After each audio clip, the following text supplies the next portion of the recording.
et sera disponible sur l'internet. Donc bonjour, c'est bon Lola? Oui.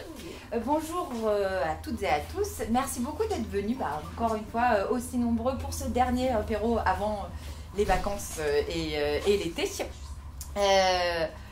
Juste pour vous rappeler, donc moi je me présente, je m'appelle Pauline Rivière, donc je suis journaliste au Connecteur, là, et on porte donc nous les apéros qui sont donc des after-work qui mettent en lumière les porteurs de projets et les initiatives sur les territoires. Peut-être que Jessica, parce qu'après moi j'ai l'impression que je vais te voler ce que tu as à dire. Non, t'inquiète. Et je compléterai. Et en fait Jessica, qui travaille donc pour Marc Auvergne et donc Apéro, va vous expliquer un peu plus en détail. Oui. Alors enchantée, donc Jessica Lamponi de l'association Marc Auvergne qui fait la promotion du territoire et de ses acteurs. On travaille sur des problématiques d'image et d'attractivité de l'Auvergne et nous portons les apéros Auvergne sur les 4 départements auvergnats avec nos partenaires bénévoles qui nous sont d'une grande aide pour le coup. Et les apéros, c'est des scènes ouvertes aux porteurs de projets. L'objectif, c'est de leur donner la parole, de montrer la belle dynamique entrepreneuriale que nous avons sur nos territoires. Et tout ça se fait dans la joie et la bonne humeur, à retrouver sur notre site internet epero.fr également.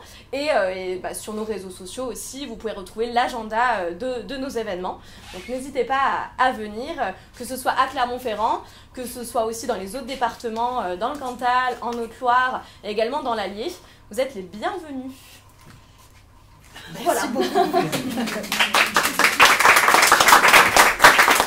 Et donc pour ce apéro, on a eu l'occasion en fait de rencontrer Transition Pro, puis Jessica également, et on a parlé reconversion professionnelle, et on s'est dit que ça pourrait être un sujet super intéressant en fait d'avoir des porteurs de projets ou des entrepreneurs qui sont passés du salariat à l'entrepreneuriat. Donc on a on a topé avec Transition Pro pour pouvoir faire cette soirée sur cette thématique-là. Juste pour vous rappeler, il va y avoir les petits pitchs, le format présentation Transition Pro, rapidement, les 5 pitchs avec quelques questions, donc pitch de 4 minutes. Après, une partie open micro, c'est-à-dire que n'importe qui peut prendre la parole pendant 1 minute pour faire passer une info, dire quelque chose. Et après, on boit un coup et on grignote. Et là, c'est quand même la fête ce soir, puisque normalement, c'est donc Marc Auvergne qui sponsorise l'apéro. Mais là, vu qu'on avait Transition Pro, eux aussi ont sponsorisé l'apéro. Double sponsor. C'est double sponsor. Donc là, vous pouvez déjà voir les choses, mais pas y toucher. Mais donc voilà, donc c'était pour remercier, parce que on fait ça bénévolement et sans le soutien financier aussi de Marc Auvergne et des partenaires, vous ne boirez que de l'eau. Donc merci beaucoup. Mais il n'y a que de l'eau d'ailleurs. Ah ouais, mince. Les budgets sont limités. Oui. On a 5 pitchers, mais avant, on va laisser Transition Pro un petit peu expliquer ce que c'est que Transition Pro, parler un peu reconversion professionnelle. Par contre, pas plus de temps finalement que les autres. Et il faut se mettre là si on veut être filmé. D'accord, ok, très bien. J'ai pas envie. Merci d'être là. Pour nous, c'est important, Transition Pro, de vous accueillir aussi parce qu'on est nouvellement adhérent de Marc Auvergne. Et on est ravis de vous accueillir dans nos nouveaux locaux qui sont tout fraîchement inaugurés depuis le mois de décembre, pour ceux qui étaient là. Et donc, Transition Pro, acteur de la reconversion professionnelle et financière aussi. Mais bon, plutôt que des grands mots, je vais juste vous passer une petite vidéo, comme ça vous pourrez apprendre à connaître aussi toute notre équipe. Ça fait 2 jours qu'on est sur les tests écran. Notre joyeuse équipe clermontoise. Ouais, ça fait 2 jours qu'on essaye, on espère que ça va marcher. J'espère qu'on aura le son également. Et là, on n'a pas le son, c'est la misère. Vous entendez bien? Très bien. Pourquoi on n'a pas le son Tu n'auras pas assez d'assant. Non, mais c'est nul. Après, tu peux peut-être faire la voix. Il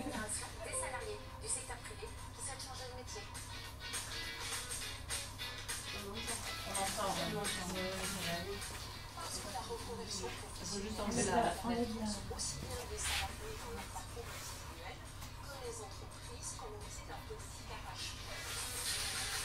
En plus, il y a du décalage, c'est génial. Ah oui, lui, vous le connaissez un peu, non?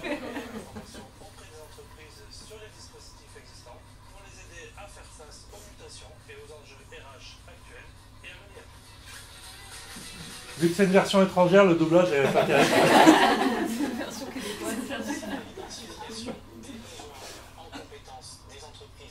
Donc voilà, vous avez pu voir Agnès, vous avez pu voir Jessica en amont, là c'est Ludovic. Fanny qui se cache loin derrière aussi, c'est la vidéo. Ah, t'as un peu changé de coupe de cheveux, c'est tout. Ah, donc on n'est pas très nombreux, on est 9. Et on œuvre quand même sur 5 départements, donc toute l'Auvergne plus la Loire. C'est bon à préciser, on n'est pas que Clermontois, on n'est pas que Puy-de-Dôme, on est en charge l'Allier, le Cantal, le Puy-de-Dôme, la Haute-Loire et la Loire. J'en ai oublié, hein, non. On a des permanences territoriales aussi pour accompagner tous les salariés parce que tous nos dossiers sont dématérialisés, mais on a quand même voulu, et la direction a voulu maintenir cette permanence physique sur le territoire. Donc on a des permanences au Puy-en-Velay, on vient juste d'ouvrir une permanence à Issoire depuis pas très longtemps. On a une permanence à Vichy, à Montluçon, celle d'Aurillac, on est obligé de la fermer malheureusement. Saint-Étienne également. Voilà, c'est la salle où on est actuellement, on a juste accroché le truc en haut.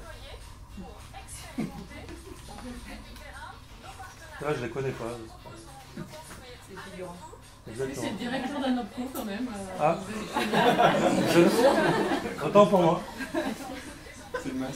C'est le masque, ouais. Ouais, je suis désolé pour le son, du coup ça a un peu pourri mon pitch, mais bon, c'est pas très grave. Moi, ce que je vois là-dedans, c'est que ça vous permet de rencontrer un peu l'équipe, de mettre un visage sur les gens qui instruisent les dossiers et les financements pour conversion de tous salariés de la région Auvergne plus Loire et qui font un travail de dingue, surtout en ce moment, car chez nous, les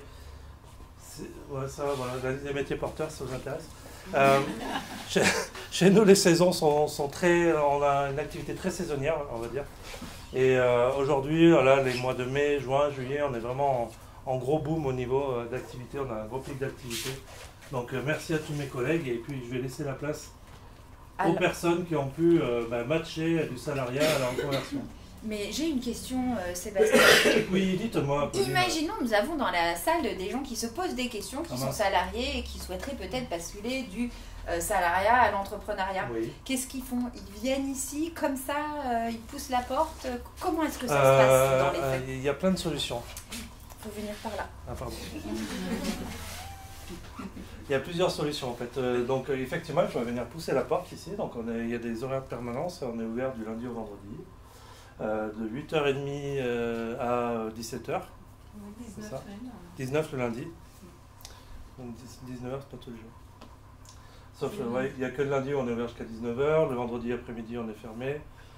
Mais sinon, globalement, oui, vous pouvez venir ici quand vous voulez. Il y a un accueil et on vous reçoit. Après, pour les gens qui ne sont pas clermontois, parce que comme je disais, on n'est pas que clermontois, on est toute l'Auvergne plus la Loire. Donc la première des démarches à faire, c'est déjà de se créer un espace personnel sur notre site. Donc sur transitionpro-ara.fr, les personnes se créent un espace personnel. Et après, à partir de cet espace personnel, ils peuvent nous envoyer des messages, prendre des rendez-vous, s'inscrire à des ateliers, venir sur les permanences, etc., etc. Mais vraiment, la première des démarches, c'est créer votre espace personnel. D'accord. Voilà, très tout bien. Simplement. Eh bien, merci beaucoup. Avec plaisir. C'était très bien pitché. C'est vrai. Même la vidéo. La vidéo. Mais en plus, il y avait des commentaires en direct comme un match de foot. On peut applaudir.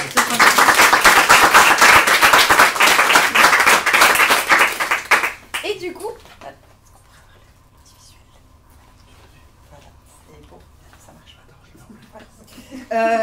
en attendant, on va accueillir donc notre première pitcheuse qui s'appelle Sarah.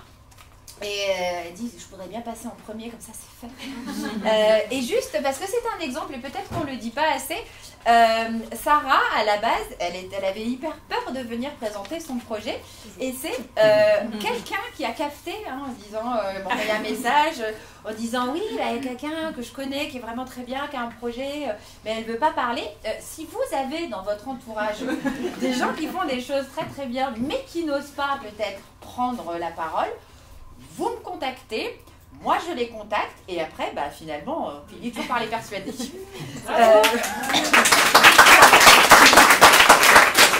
Et du coup, Sarah, Sarah, elle a ses petites fiches, elle fait ce qu'elle veut. Elle a 4 minutes pour présenter son projet, son activité. Et puis en fait, d'où est venue l'idée, pourquoi un jour tu as décidé de te jeter dans l'entrepreneuriat. On est entre copains, donc on est bien. Et par contre, j'ai un chrono et quand je fais ça, c'est qu'il faut s'arrêter. Donc Sarah, je te laisse te présenter.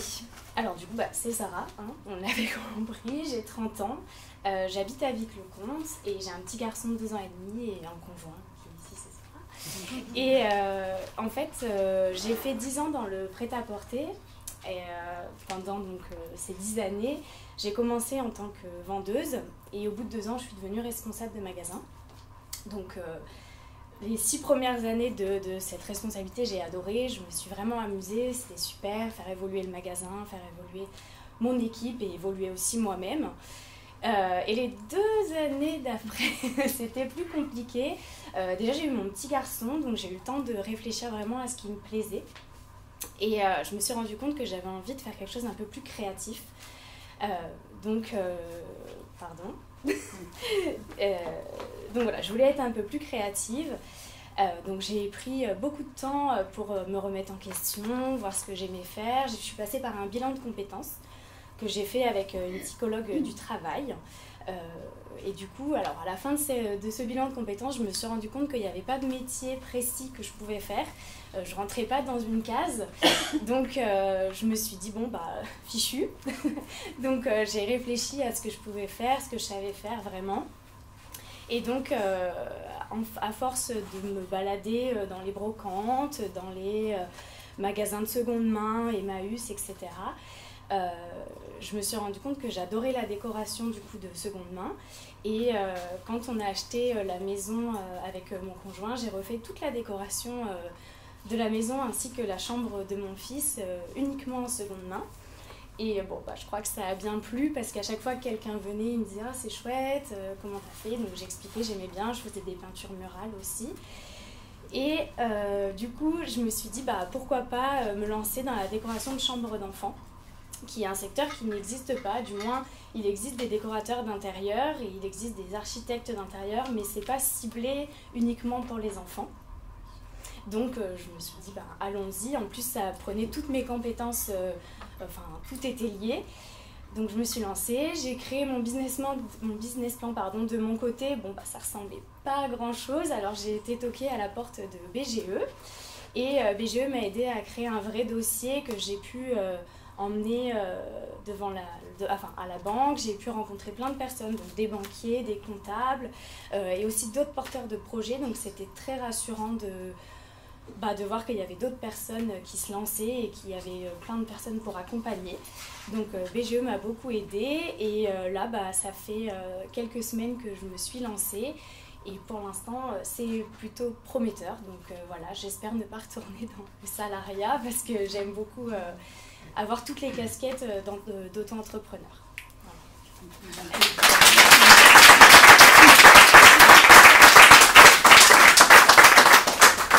Un exemple de timing tenu. Là, j'ai pas respiré. Voilà. C'est pour ça, ça fait 2-3 minutes sans respirer, ça commence à devenir compliqué. Est-ce que vous avez des questions? Oui. Quel est le nom de ton entreprise? Alors ça s'appelle Sur la vie de Mabroc. Pas sur le vie de Mabroc. Oui, c'est sur la vie de Mabroc. Où est-ce qu'on peut te trouver? Alors je suis sur Instagram et j'ai aussi un lien Linktree qu'on peut trouver avec ma carte de visite directement. Voilà. Est-ce qu'il y a une autre question? Vous êtes sous quel statut? Je me suis mis en entreprise individuelle. D'accord. Ouais. Et justement, en fait, sur ce sujet-là, auto-entrepreneur, entreprise individuelle, ça t'as analysé, en fait, c'est des conseils? Alors, j'avoue que c'était très compliqué pour moi de comprendre toutes les réglementations, etc., qu'il y a dans tous les statuts. Et c'était d'ailleurs ma première question quand je suis arrivée à BGE. Et en effet, avant de se poser ces questions-là, c'est quand même important de savoir vraiment tout ce qu'on veut, connaître notre client, etc. Excusez-moi. Et ensuite, on peut vraiment se poser des questions. Et en fait, c'est très fluide. Une fois qu'on a toutes nos réponses, le statut vient assez facilement.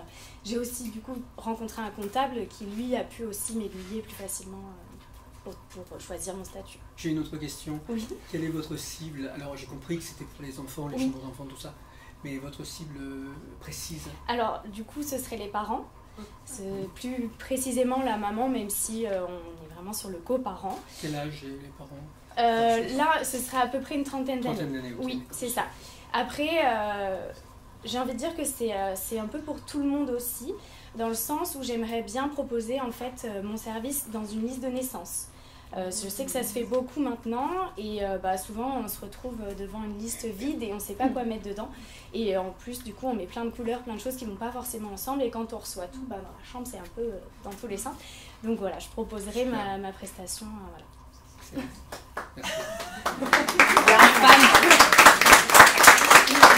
Est-ce qu'il y a une autre question? Oui. Si j'ai bien compris, la base, c'est d'utiliser que des objets de seconde main dans les univers que vous créez pour chaque personne. Donc, comment est-ce que vous faites? Est-ce que vous achetez du stock? Alors, j'aurai pas de stock. Je ferai des shopping lists aux clients. Et l'idée, c'est de, oui, pourquoi pas mettre un petit peu de seconde main. C'est vraiment quelque chose qui sera adapté aux clients parce qu'il y a aussi beaucoup de parents qui n'ont pas envie d'avoir des objets qui ont déjà été utilisés pour les enfants. Il y a aussi des règles à respecter, il y a des choses qui sont plus adaptées. Pour par exemple, mettons un lit à barreaux, il y a des mesures à respecter qui sont plus d'actualité. Donc ça, j'y fais attention. Mais par contre, en général, ce sera peut-être plus sur de la vraie décoration. Des cadres, ça peut être des patères, murales, enfin voilà, toutes ces choses-là, ça peut être en seconde main. Ce ne sera pas des outils, ce ne sera pas par exemple le lit, on évite. Le matelas, c'est sûr que non, mais le lit, on évite. Voilà. Et donc là, c'est vous qui allez faire la démarche d'aller chercher des objets de seconde main. Voilà, exactement. Soit j'essaierai, en fonction de la demande, peut-être qu'il y aura quelques articles que j'aurai en stock, mais par contre, la plupart du temps, ce sera vraiment avec le client que je pourrai proposer des objets, etc. Directement. Il y a une autre question. Ouais. Et moi, c'est quelle action tu vas faire pour promouvoir ta société justement? Est-ce que tu as déjà un fichier client ou que tu travailles en réseau avec d'autres décorateurs ou des choses comme ça? Alors, je vais essayer de faire des partenariats. Je fais déjà des partenariats avec quelques boutiques de Clermont-Ferrand qui vendent des objets. Déjà, j'ai ceux de la seconde main, la Casbah Broc, je ne sais pas si certains connaissent. Et du coup, elles m'aident pour avoir des objets de seconde main qui sont déjà rénovés, donc ça, c'est chouette. Et ensuite, il y aura le magasin, sûrement, le petit souk et Picaboo. Je sais pas si on a le droit de dire des marques. Putain, on a dit 3, ça marche. Et du coup, avec qui je devrais avoir un partenariat pour avoir un stock assez, on va dire, oui, pour le stock, mais c'est surtout pour trouver des clients, quoi. C'est ça. Voilà, et ben du coup, parce qu'après, oui. Tu utilises les réseaux sociaux, tu utilises. C'est ça, ce sera sur les réseaux sociaux, idéalement, que je vais faire le plus de publicité. Après, j'aimerais être présente quand même plus de fois dans des lieux comme ici, où j'apprenne à parler un peu plus facilement. Ça va, et après, je sais que du coup, les partenariats que j'aurai dans les boutiques proposeront mon service justement au moment de la liste de naissance. Bah, tu nous donneras ton Instagram avant de partir pour qu'on soit tous connectés dessus. Voilà, c'est ça. Personne ne pourra repartir. Elle a déjà donné ma carte.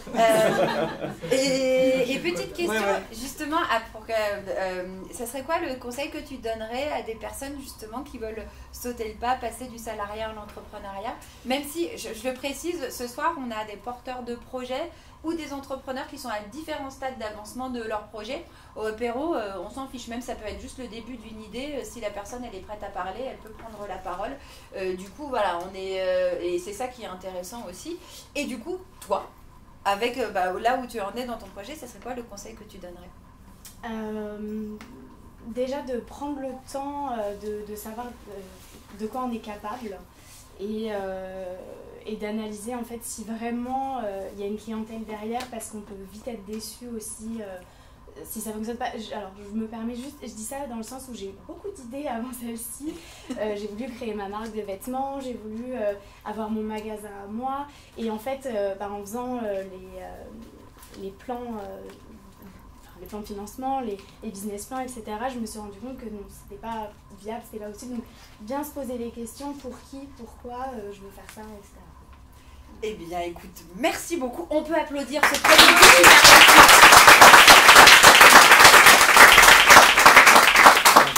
Comme vous pouvez l'observer, entre je suis terrorisée et je le fais, ça se passe plutôt bien. On va laisser, personne ne sait dans quel ordre il passe, donc c'est un petit peu... c'est ton tour, Dan.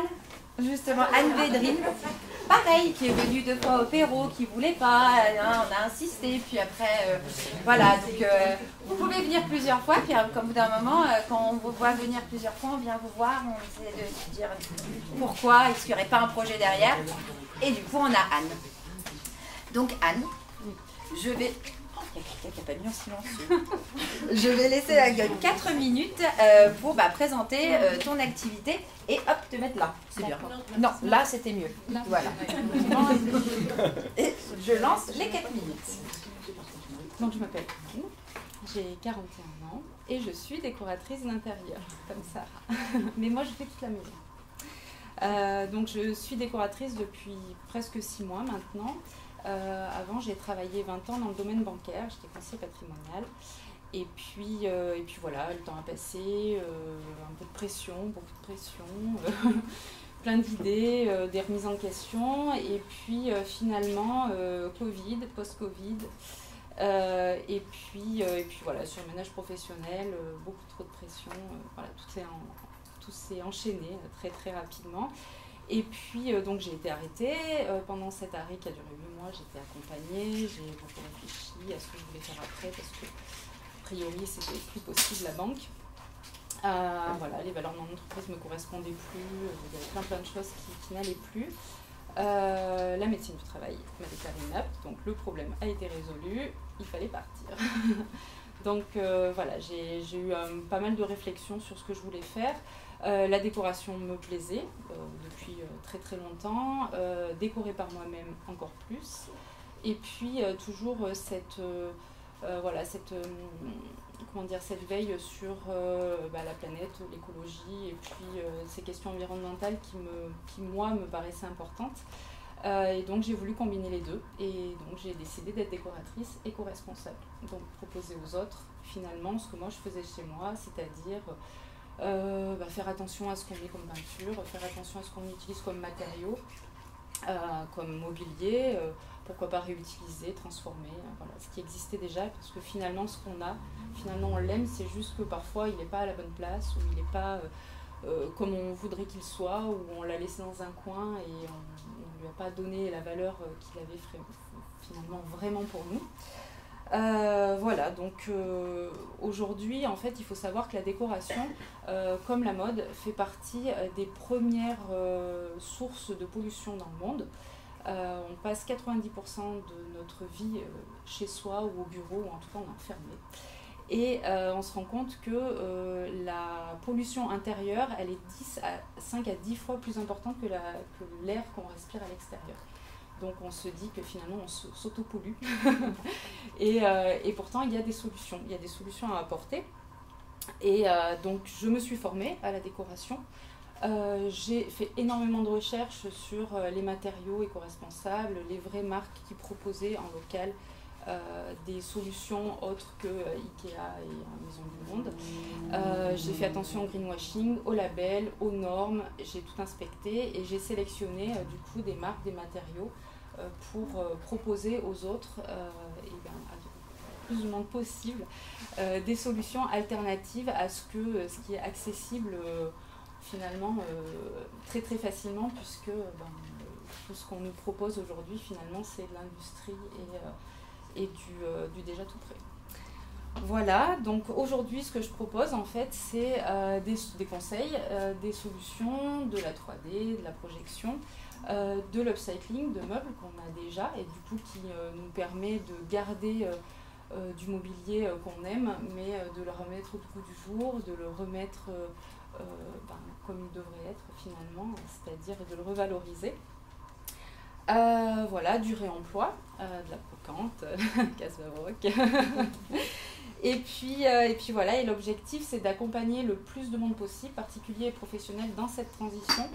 Voilà, et puis pourquoi pas essayer de développer sur d'autres alternatives que des particuliers, sur du tourisme, voilà, mettre en valeur les créateurs qu'on a en local.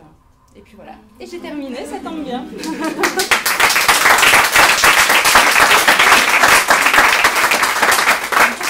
Ça va. 4 minutes 3, ça va. Oh, ça va. Est-ce qu'il y a des questions? Et je crois que j'ai oui. Oui. l'entrepreneuriat, l'entrepreneuriat? Dans la douleur. Non, oui, ça a été compliqué parce que je suis partie sur un surmenage en fait. Donc voilà, j'ai pas trop eu le choix. J'ai été accompagnée par BGE pour toujours le même. Peut-être il peut faire voilà. Ouais. Non, il est très très bien. Ouais, ça a été très long. Même encore aujourd'hui, finalement, mon projet continue d'évoluer parce que j'ai encore des idées que je laisse de côté. Voilà, c'est quelque chose qui évolue tout le temps. Mais voilà, j'ai fait une formation en fait. En fait mais oui, j'aurais bien aimé vous rencontrer avant. Oui, si c'est la question. Oui. Oui. On voulait en venir là finalement. Ouais. Non, mais oui, si, c'est vrai. Et d'ailleurs, je vous en avais parlé. Si j'avais su. Non, j'ai été licenciée pour inaptitude. Okay, en fait, j'ai pas réussi. J'ai craqué sur mon lieu de travail complètement, tout simplement, en entretien. Je me suis effondrée et je n'y suis plus jamais retournée. Voilà. Mais après, oui, avec le recul, ça faisait déjà 2-3 ans que je me disais que je me demandais un petit peu ce que je faisais là. Et ouais, voilà. Et effectivement, après, j'ai appris, parce qu'en fait, finalement, c'est quand on farfouille et qu'on cherche qu'on trouve plein de solutions. Et oui, avec le recul, si je vous avais rencontré avant, je pense que j'aurais évité tout ça. Mais bon, après... Mais oui, l'idée, effectivement, Transition Pro, oui, et j'en parle du coup à mes anciens collègues maintenant. Je leur dis, allez voir, Transition Pro, que ça existe. Non, mais c'est vrai. Parce que oui, pour éviter d'en arriver à la rupture, c'est bien anticipé, ouais. C'est bien. Et puis il y a des solutions qui existent en fait. Donc, ouais. Pour que ce soit plus souple et moins violent. Ouais. Merci. Voilà, c'est moi. Il y a une question? Alors, toujours hyper important, comment on te trouve Instagram, site internet. Donc Instagram AV, créatrice d'intérieur. Le site internet Anne Védrine. Vous tapez Anne Védrine sur Google, normalement, si je fais leur travail, vous devriez me trouver. Et justement, si tu avais un conseil, donc maintenant ça fait 6 mois, un conseil à donner à des personnes qui veulent aller de la salariat à l'entrepreneuriat ou à des entrepreneurs, enfin tu donnes bien le conseil que tu veux. Et prendre le temps de la réflexion, parce que finalement c'est très très long. Là je vois, ça fait 6 mois que je suis installée, mais en fait mon projet continue d'évoluer. Là l'idée c'est d'aller sur le tourisme en fait, d'aller sur des hébergements, de proposer des transitions, soit de la transition sur des hébergeurs, des gîtes ou des chambres d'hôtes, soit de démarrer les porteurs projets qui veulent aller sur ce type-là et donc de les aider à faire la transition. Mais finalement ça c'est tout récent, donc c'est prendre le temps de mûrir des réflexions, de faire des essais, de se rater, de recommencer. En fait, il ne faut pas désespérer, quoi. C'est ça. Il y a une question sur ma droite. Sous quelle forme, en fait, tu proposes tes prestations? Est-ce que c'est à l'heure, au forfait, à la journée, au projet? La grande question. Alors, ça dépend. Voilà, oui. Ça peut être sur l'accompagnement de shopping, ça peut être à l'heure. Parce que je propose aussi un accompagnement sur des prestations, donc sur le choix de matériaux, le choix de mobilier. Ou alors je fais carrément tout toute seule et j'achète et je leur mets tout en place. Donc ça c'est plus à l'heure. Après le projet sinon c'est un forfait où moi j'ai estimé le temps que je passe. Alors des fois c'est plus rentable que d'autres mais selon, mais voilà, sinon c'est un forfait. Ouais. Et une autre question. Et sinon, et du coup au niveau du déplacement, tu vas jusque dans le Cantal? Alors voilà, ça dépend des projets en fait, ça peut être, oui, ça je connais l'hébergeur qui a 4 appartements, donc ouais, voilà, sur des projets qui sont importants, je peux me déplacer jusque même loin, hein, voilà, il n'y a pas de souci. Après, oui, si c'est pour un coaching de 2 heures, non. Et oui. Mais voilà, sur des beaux projets, oui, parce qu'après, on peut faire des choses à distance, on peut en discuter, voilà, venir déjà en amont, avoir un projet qui tient, et après, même se voir que 2 fois sur un projet, c'est tout à fait possible. 2 fois dans le canton, ça passe. Je sais que c'est 1 heure de trajet. Oui, je sais bien, j'y suis allée déjà plein de fois. Non, mais après, voilà, sur des projets comme ça, et puis qui me tiennent à cœur, oui, je suis avec sans problème. Pour garder le timing, on va applaudir Anne. Merci.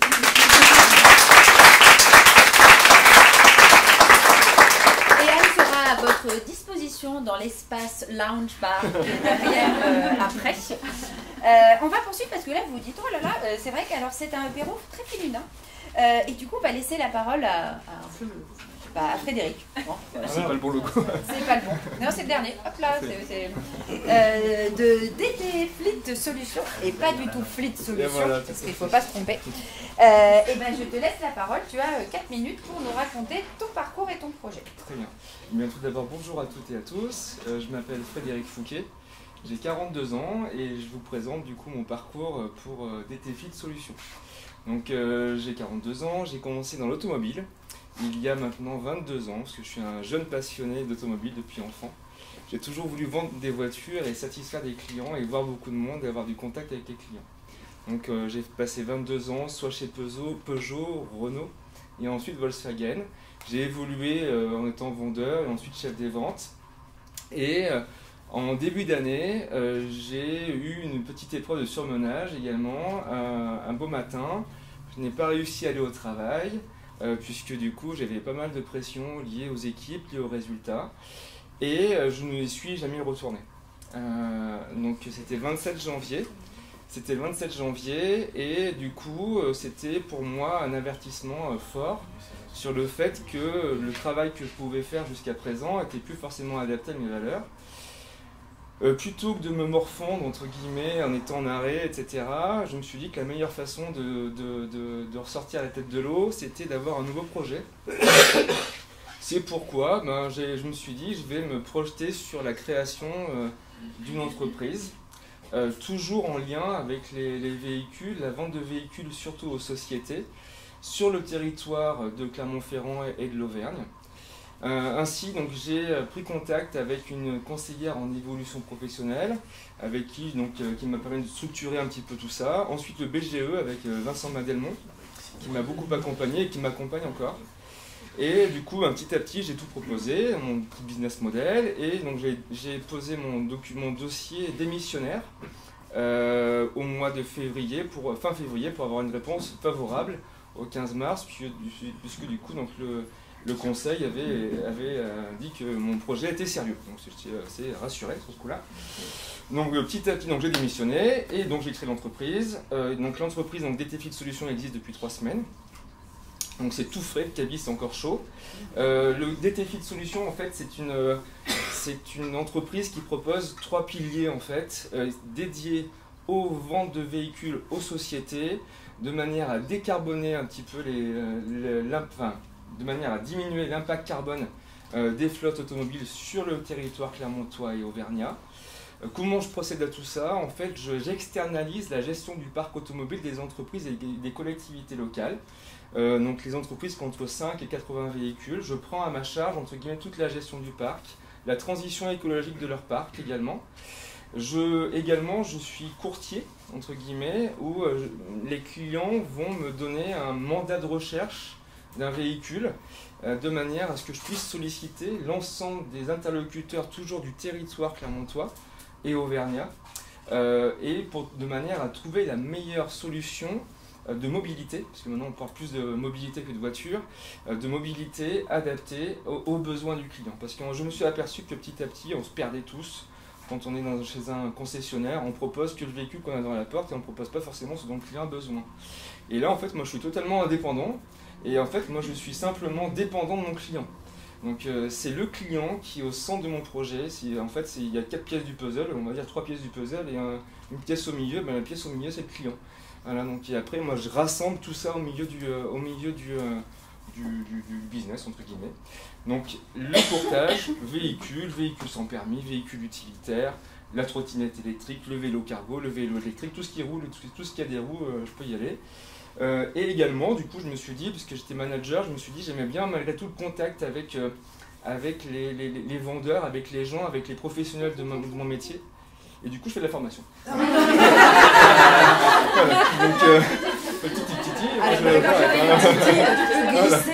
Donc, je fais de la formation pour les vendeurs, pour les managers, et également tout ce qui est concept de vente privée et négociation en général, tout en respectant le client et le territoire. Voilà.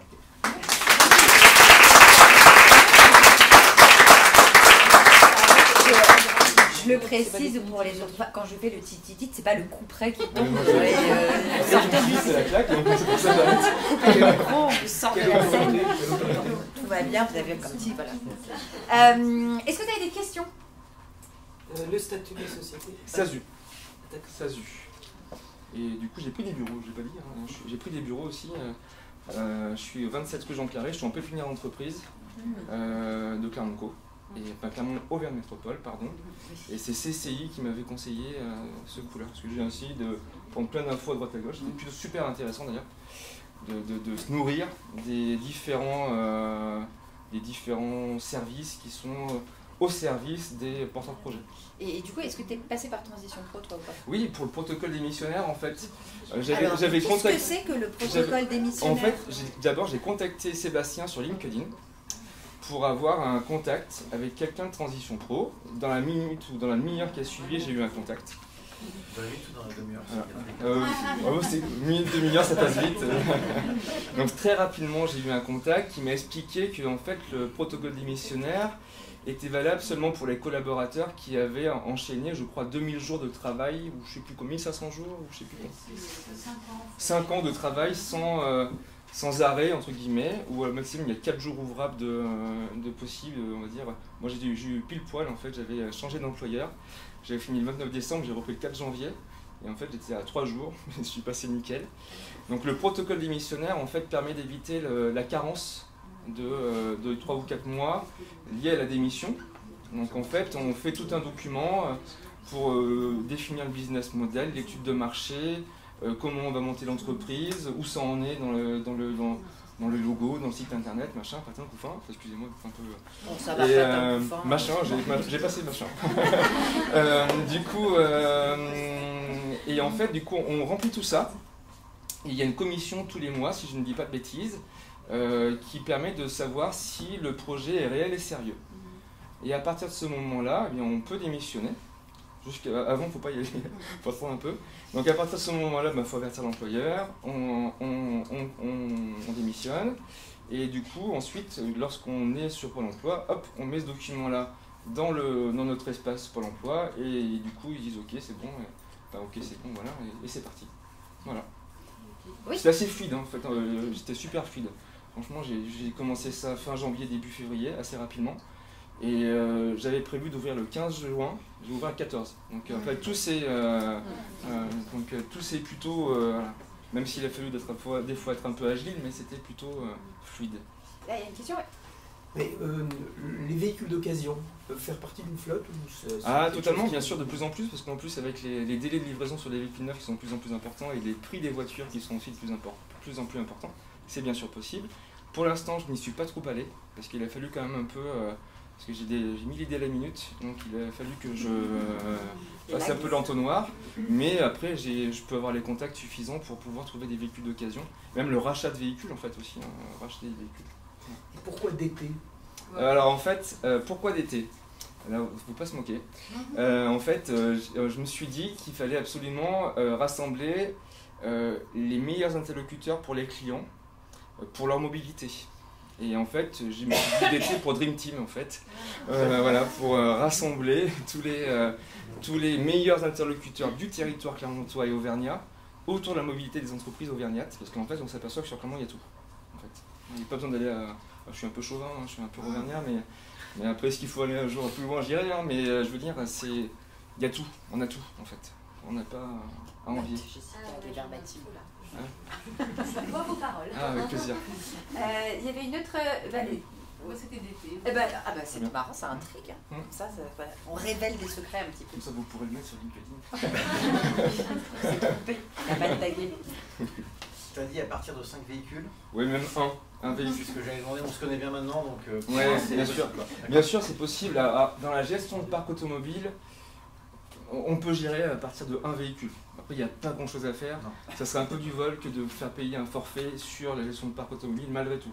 Mais après, dans le courtage, dans le mandat de recherche, j'ai des copains qui sont profession libérale, qui ont un véhicule. Au contraire, ça leur casse les pieds d'aller faire les tours des concessionnaires, même si tous les vendeurs sont très gentils, etc. Il n'y a pas de problème. Il n'y a que des très bons vendeurs chez les concessionnaires, mais ça prend du temps. Voilà. Est-ce que tu pousses super à la remise ou pas au niveau de ton mandat de recherche? Je défends, bien sûr, je défends les intérêts du client. Oui, bien sûr. Alors, c'est pas que le prix qui va faire le choix du client, c'est le client qui choisit et qui va choisir par rapport à ses besoins. Et c'est pas que le prix. Et quand on est concessionnaire, on parle que du prix. Parce qu'on est un peu, tourmenté par le prix. Alors que là, en fait, c'est pas que le prix, c'est le besoin, en fait. Voilà. C'est bien pour les femmes qui entreprennent ça, parce qu'on se fait souvent avoir par les gars à la concession. Après, c'est un peu fini, parce que chez les concessionnaires, maintenant, c'est un peu fini ça, mais au moins, en fait, des fois, ça permet de faire le tri. Ouais. Et en fait, c'est bête, mais aujourd'hui, on choisit une voiture sur Internet. Le dimanche soir, sur la tablette, tranquillou, on regarde la télé, on dit tiens, il y a le Renault Captur, il y a le Peugeot 2008, on ne sait pas trop ce que c'est. Du coup, on va y aller, on va faire une demande. Mais sauf qu'en fait, c'est un peu dommage, parce qu'acheter une voiture, c'est pas rien, quoi.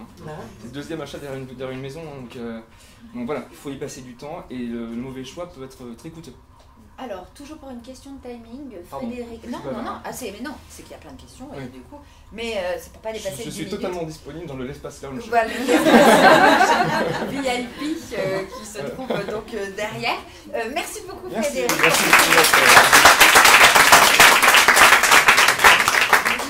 Et là, on va donner la parole à Laure, avec un pitch un petit peu différent. Ah, il y a discrètement, tu veux dire un truc? Ah non, d'accord. Ah oui, c'est pas le bon, c'est mon assistant. J'appuie sur le bouton.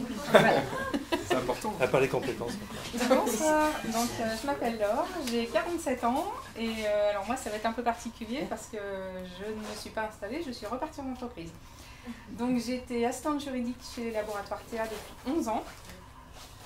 Avec un peu de pression. Voilà. Donc le Covid est passé par là. En même temps, j'ai perdu mon papa. Donc tout ça s'est mélangé dans ma tête. Ça faisait déjà quelques années que je me dis tiens, pourquoi pas faire autre chose? Parce que je fais de la peinture à côté. Alors peinture à l'huile, artistique. Et donc je ne savais pas quoi faire. Je me suis dit bon, un petit truc artistique, ça serait pas mal. Et je me suis dit, on va passer par un bilan de compétences parce que j'avais pas mal d'idées en tête et ça bouillonnait et je savais pas quoi faire. Et donc je suis passée par RH Partners qui m'a très très bien aiguillée. J'ai fait un super bilan de compétences et qui au final me dit, ça serait bien de partir en transition pro. Dans un métier manuel et notamment, alors on ne savait pas trop entre menuiserie et bénisterie voilà, elle me dit ça, donc je contacte Transition Pro. J'ai eu Émilie aussi via RH Partners, voilà, on a pu se contacter et échanger nos futurs projets. Et du coup j'ai fait beaucoup de recherches en fait chez des ébénistes parce que je voulais partir dans cette voie-là en CAP ébénisterie avec le Greta, mais voilà, c'est ce que disaient les autres intervenants, il faut très bien se renseigner et très bien se faire accompagner. Donc j'ai rencontré pas mal d'ébénistes et ça m'a conforté dans mon choix. J'ai aussi fait le dispositif Business Story pour être accompagnée sur 3 rendez-vous gratuits avec un expert comptable pour monter un business plan. Parce que en fait, le dossier de transition pro en ébénisterie, ce n'était pas un métier en tension. Donc quand RH Partners m'a dit on part en ébénisterie, elle m'a dit attention, ça va être très compliqué en transition pro. Donc il faut monter un dossier quand même costaud. Donc j'ai pris 6 mois pour monter le dossier, j'en ai fait 50 pages, voilà, parce que j'avais tellement peur que ça soit refusé. Surtout que chez Théa, ça s'est passé moyennement. Ça n'a pas été très très bien accepté de dire que je partais en transition. Voilà, donc Théa a été très clair, j'avais la possibilité de revenir mais pas à mon poste. Voilà, ils recrutaient quelqu'un en CDI et moi, voilà, c'était réglé. Et du coup, j'ai fait la formation CAP ébénisterie au lycée Roger Claustre à Clermont-Ferrand avec le Greta. Donc on était un groupe de 9 adultes. Donc ça c'était super, on ne s'est pas retrouvés mélangés au CAP aux jeunes de 15 ans. Donc voilà, des profs super, tout ça. On attend les résultats du CAP. On croise les doigts. Et voilà, disons qu'en 10 mois, effectivement, les projets évoluent. Donc moi j'ai mon mari qui a évolué professionnellement, qui part sur un projet, et moi j'ai eu un souci de santé. Donc j'ai quand même passé le CAP, mais j'ai décidé de retourner chez Théa. Donc là, je suis retournée chez Théa. Ah, c'est dommage. Non, parce que je suis sur un autre poste que je ne connaissais pas. J'ai intégré une nouvelle équipe. J'ai été très claire sur mon retour, voilà. Et ils m'ont donné une mission d'1 an. Donc moi, ça me va très bien parce que normalement j'ai mon CAP et je vais pouvoir réfléchir sur cette année parce qu'en fait, j'ai découvert des choses au cours du CAP, notamment sur la partie dessin, qui m'a beaucoup plu et peut-être effectivement sur du dessin d'intérieur, voilà. Donc tout a évolué et bonjour Théa. Donc le conseil que je donnerais, c'est vraiment vous faire accompagner. Moi, ça a été la Chambre des métiers, ça a été Transition Pro, ça a été un expert comptable, ça a été des stages, des rencontres avec des professionnels, enfin tout ce que vous avez de possible, d'imaginable pour avoir le meilleur projet. En fait, vous n'y allez pas à l'aveuglette, quoi. Voilà.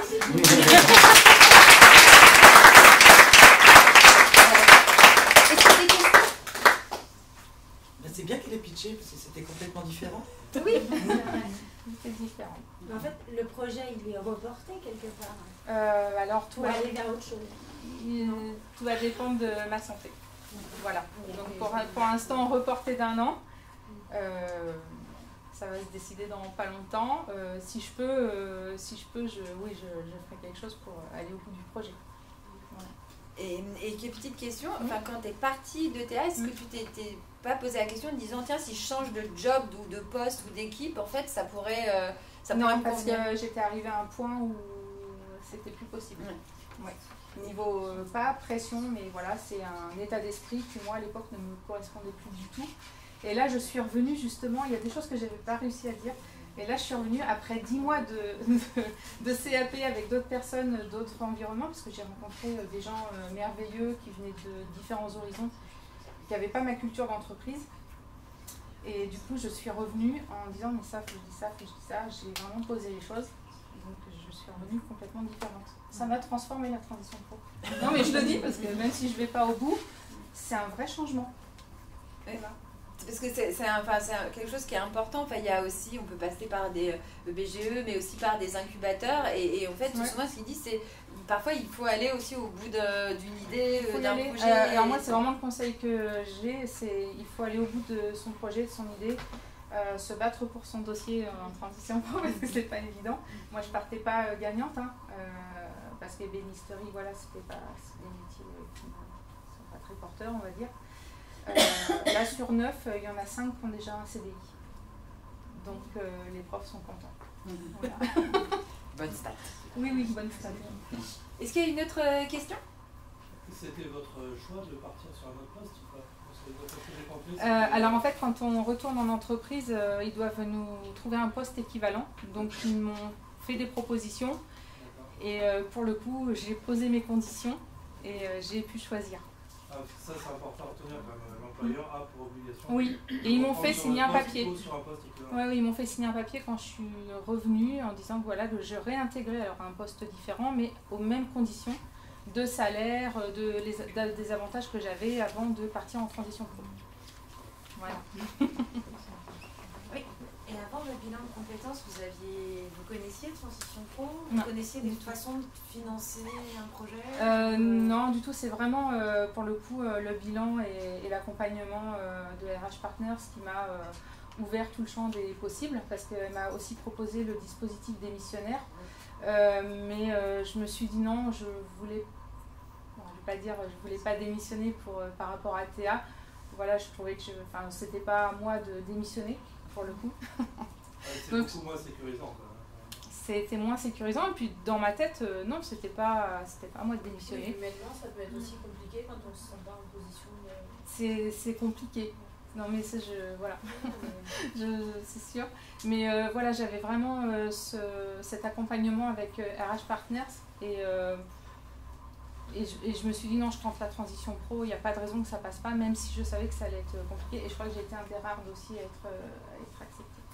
Mais il faut se défendre, voilà. Est-ce qu'il y a une autre question? Bon, eh bien, oui, voilà. Merci.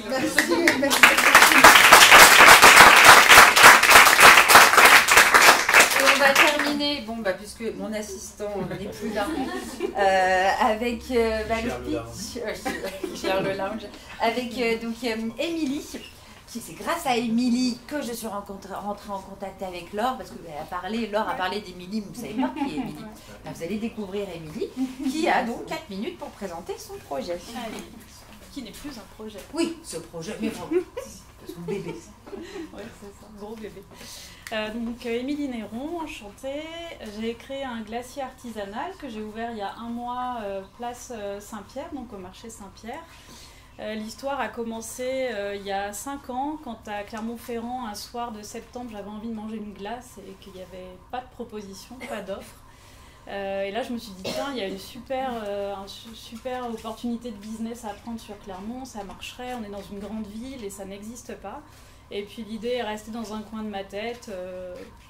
Et puis elle était là, elle revenait de temps en temps, mais j'ai jamais mis en œuvre ce projet. J'avais toujours eu envie depuis de longues années d'être indépendante, autonome, d'avoir mon truc à moi. J'ai travaillé 15 ans dans l'industrie, dans les métiers de la finance, audit et contrôle de gestion sur Paris, Clermont. Je passe un peu du coq à l'âne, désolée. Et donc ce projet était dans ma tête, j'en ai eu plein d'autres idées. Et puis bon, mon dernier poste était chez Michelin. Et chez Michelin, un jour, on nous dit qu'il va y avoir une RCC, donc une rupture conventionnelle collective, un plan sur 3 ans, avec des aides pour les porteurs de projets notamment. Donc là, je me dis, tiens, cette idée de glace que j'avais mise de côté, peut-être ça serait le moment de le faire. Et donc j'en ai parlé à mon chef, j'avais déjà des collègues qui savaient que j'avais des idées comme ça en tête depuis longtemps, j'en parle à mon chef et j'ai eu de la chance d'être dans une super équipe avec des collègues très compréhensifs et des chefs qui m'ont toujours soutenue dans mes projets. Et donc j'ai fait la demande de cette RCC, tout en étant très très stressée quand même parce que ça a des conséquences assez majeures pour la vie privée aussi. Et ça a été refusé, et puis là je me dis mince, c'est refusé, mais finalement j'ai vraiment envie de le faire. Et en fait, durant tout ce procès, j'ai découvert pourquoi j'étais motivée de faire ce projet, pourquoi j'avais des freins, j'avais des peurs. Et là, une fois que je m'étais mise en tête qu'il fallait le faire, alors que la RCC avait été refusée, je me dis maintenant que j'ai cette idée, il faut que je le fasse. En fait, j'ai un truc en tête, il faut que ça se fasse vite.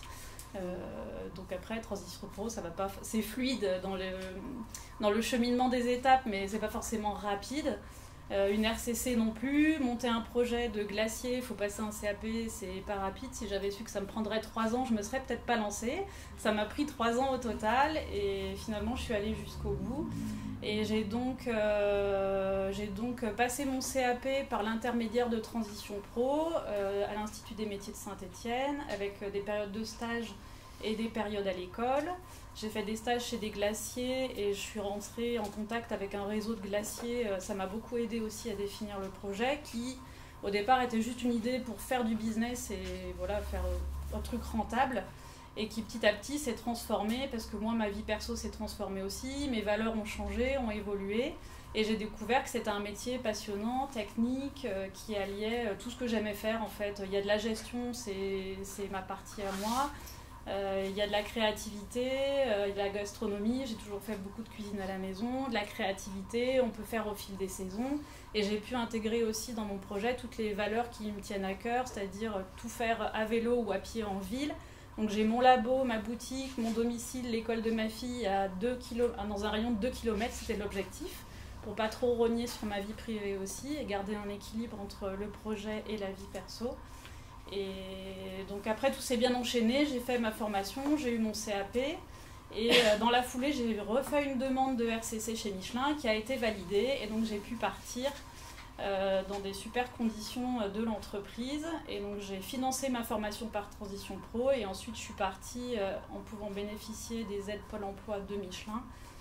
Donc là j'ai eu vraiment de la chance, tout s'est bien enchaîné et j'ai donc pu ouvrir après 3 ans de formation, projet, recherche de locaux, financement, banque, acheter les équipements, etc., faire mes recettes, commencer à fabriquer il y a 1 mois et vous proposer des glaces artisanales, locales, tout fait maison à partir de produits bruts, frais, locaux quand c'est possible et éco-responsables.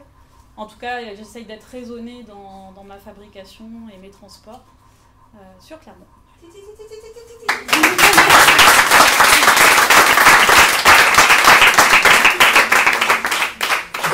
qu'il y a des questions pour Émilie?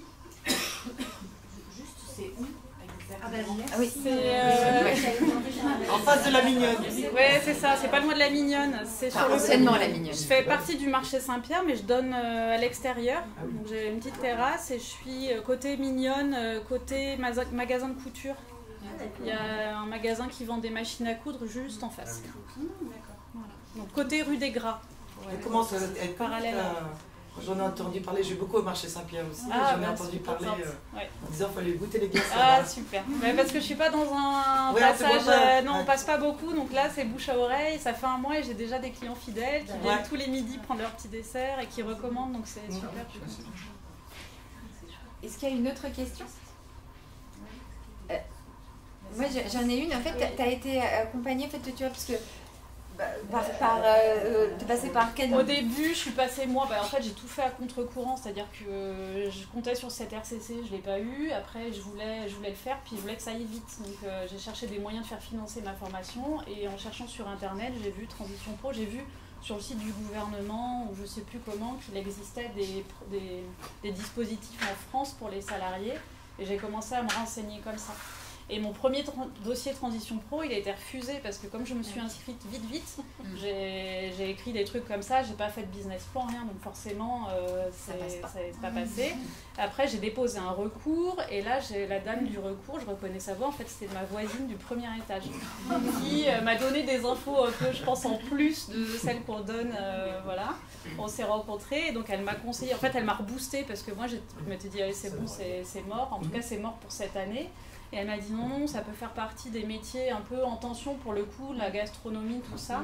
Et je me suis remotivée, j'avais 2 semaines pour faire un business plan. Et en fait, en 2 semaines, jour et nuit, avec ma soeur, tous les soirs, toutes les nuits, on s'est mis dessus. On a fait un truc de 50 pages et on a envoyé ça et c'est passé quoi. Et après, j'ai été accompagnée par BGE, par Valentin, encore. Qui est là. Qui sera là dans l'espace lounge aussi. Et j'ai été accompagnée par RH Partners, et c'est comme ça que j'ai pu discuter avec Laure, parce que moi j'avais déjà déposé mon dossier Transition Pro qui avait déjà été accepté, donc au moment où elle faisait son business plan, on a échangé pour pouvoir aider un peu. Et un conseil à donner alors? Un conseil à donner, bien se faire... Alors, oui, l'accompagnement c'est super important, mais surtout aller voir des professionnels qui font déjà ce qu'on fait, parce qu'on est plein d'illusions et on s'imagine des choses qui dans les réalités sont des fois pas... Il n'y a pas que l'idée qu'on s'en fait. Donc c'est d'aller rencontrer des professionnels, mais partout en France, même prendre son téléphone, aller sur les réseaux. Il y a plein de gens qui sont prêts à aider, qui ont envie de partager. Et de faire des stages, de même 2 journées. Moi j'ai appelé des glaciers, je leur ai dit je viens 2 jours, c'est que 2 jours, mais je veux au moins voir ta vie de glacier pendant 2 jours, et ça complète quand même bien ça, quoi.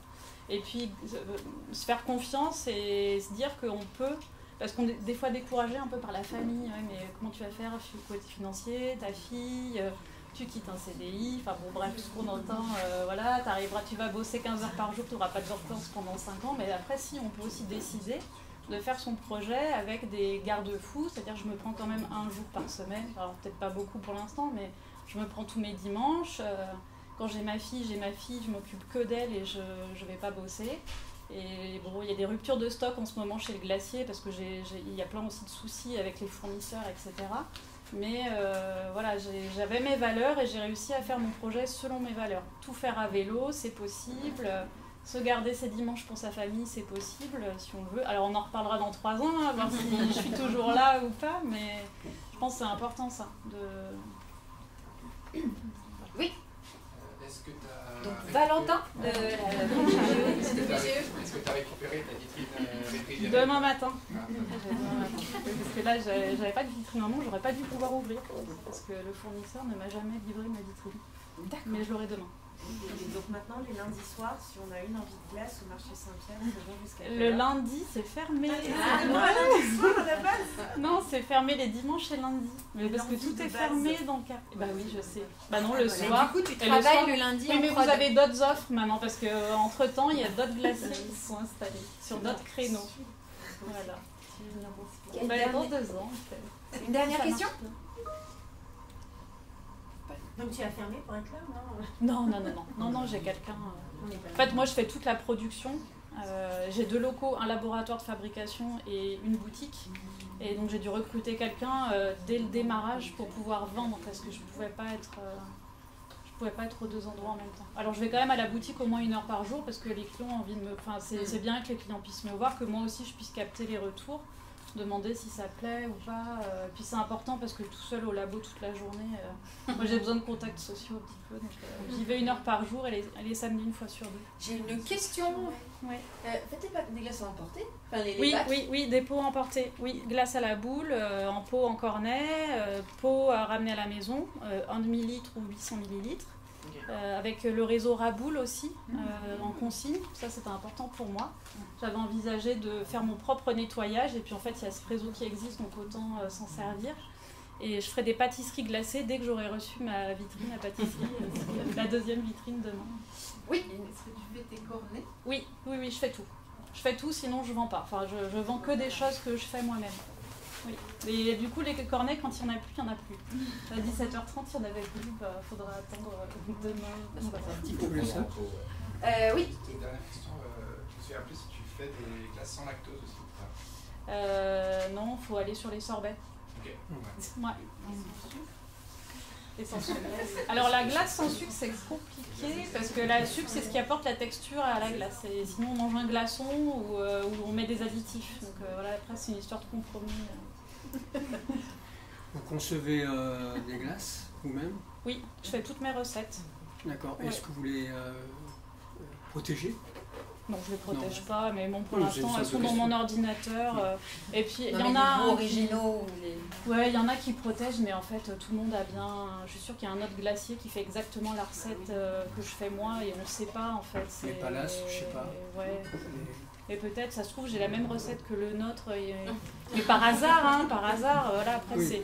Mais parce qu'une glace, c'est un sorbet, c'est du sucre, de l'eau, des fruits. Il n'y a pas... Voilà. Donc non, je protège pas. C'était une question. Ouais, mais... Ok. Ok. Eh ben, merci beaucoup, Émilie.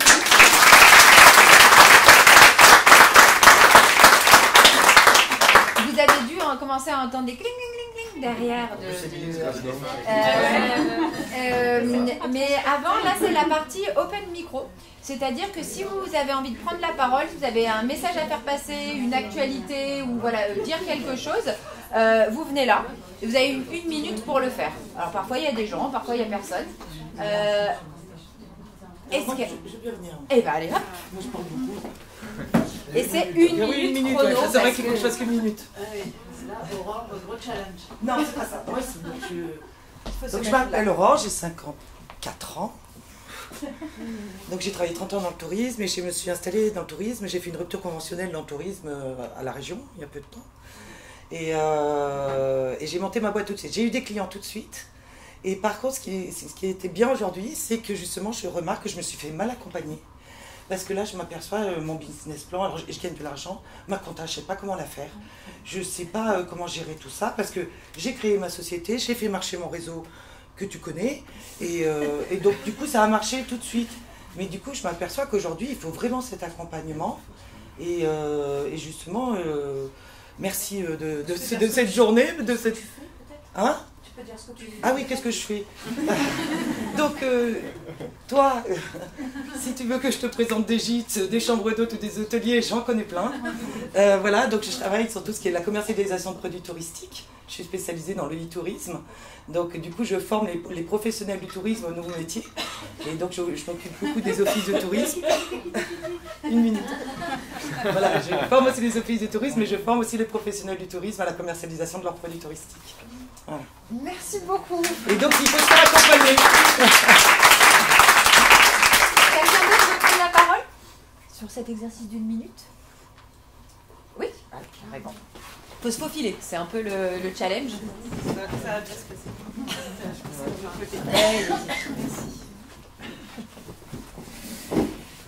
Bonjour à tous, moi c'est Aurélie. Donc déjà, merci Émilie de m'avoir invitée, merci Pauline. Je ne suis pas entrepreneuse, j'ai pas monté d'entreprise et par contre je me suis déjà reconvertie à plusieurs reprises. Et aujourd'hui, je travaille dans une association qui apporte de l'information sur les droits à la formation pour les salariés. Donc vous ne connaissiez pas Transition Pro. Voilà, ça fait partie des infos que je fais passer, mais aussi pour les indépendants et les dirigeants d'entreprise. Donc aujourd'hui, vous êtes passé de l'autre côté du miroir, vous êtes encore un individu, vous avez encore le droit d'être conseillé, d'être accompagné, d'être informé et de vous former. Et oui, il y a des droits là-dessus. Voilà, donc pour les salariés qui se posent des questions, on l'a dit, bien mûrir les projets, nous on est une asso qui accompagne aussi à monter les projets. On ne finance pas. Donc on va vous expliquer comment Transition Pro fait super bien les choses. Et puis derrière, voilà, on a cette fonction surtout d'info. Indépendant, tout nouveau, c'est quoi un fonds d'assurance formation? Ah oui, pardon, maison de la formation sur la formation et l'emploi. Structure associative, donc merci la région, merci l'Europe qui sont nos financeurs, donc on aide sans frais. Et le nom de l'association? Ah, maison de l'information sur la formation et l'emploi. MIF. Voilà. C'est pas loin. Merci beaucoup. Merci. Quelqu'un d'autre qui veut prendre la parole? S'il n'y a plus personne, il est temps de clôturer. Donc merci beaucoup. J'espère que pour les personnes qui étaient là, qui ont découvert des nouveaux projets, c'est toujours chouette de découvrir des nouveaux projets et de voir qu'il se passe plein de choses. On en fait normalement tous les mois et parfois il y a des thématiques, parfois il n'y a pas de thématiques. Je le redis, si vous connaissez des gens qui font des choses, qui ont des projets et qui mériteraient d'être mis en lumière, n'hésitez pas à balancer. Merci beaucoup d'être venu. Là, je vais dire, la séance est levée. Je vois Sébastien, il me regarde. Allez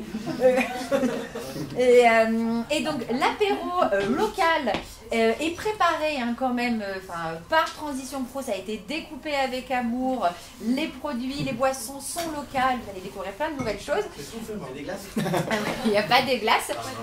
Donc, merci beaucoup et vous pouvez poursuivre les échanges. C'est l'objectif de l'apéro.